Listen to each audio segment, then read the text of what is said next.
Why exactly did this guy decide to murder two people over the weekend? I'm a forensic scientist and a former CSI, and this man is James McGann, who recently confessed to murdering two people. Police were not commenting on a motive, but there's some stuff in his past that gives maybe some ideas. This is the couple who lost their lives, Clinton and Kristen Brink, and they were hiking with two of their young daughters who were 7 and 9 years old. These two girls ran to the visitor center and said that their parents had been assaulted, possibly stabbed. And unfortunately, their bodies were found a short time later. Now, their families have made a statement. The family came out and basically said these two people unfortunately lost their lives while defending their children, that they were heroes. And then police are releasing this information saying Clinton was attacked first and that Kristen took her two young daughters and ran them to safety and then came back to try to help her husband. And the little girls were able to make it back to the visitor center, get help, and they're now with family. And James McGann is the man who killed these people. He's admitted to it. He's 28 years old. He did not know the family.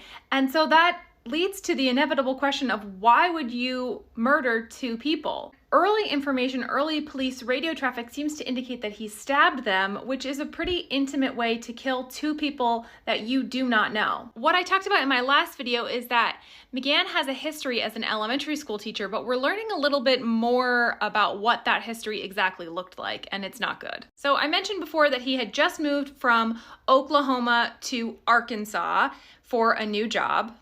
But now we're hearing that he also taught in Texas. Now, at 28 years old, to teach in 3 different states already, like, you're moving around a lot. And parents don't have a lot of great things to say about him. One parent said that he was the most standoff teacher she'd ever met and that he was very short, that he would just give one-word answers and was disinterested in his students. But another parent had something pretty different to say when talking about how McGann interacted with female students. Parents were noticing that their children weren't really receiving an education, they were falling behind, and they were noticing what they called grooming behavior. Now, the school district is saying they did not find any evidence of inappropriate behavior. They placed him on administrative leave, and he eventually resigned and was not charged criminally and wasn't fired. But one of his students told a parent that he loved to play tag, and that specifically Mr. McGann played tag at recess with the girls every day, which is very strange,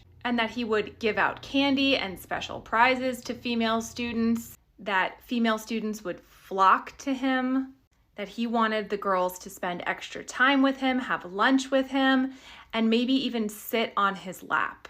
Now, he's previously posted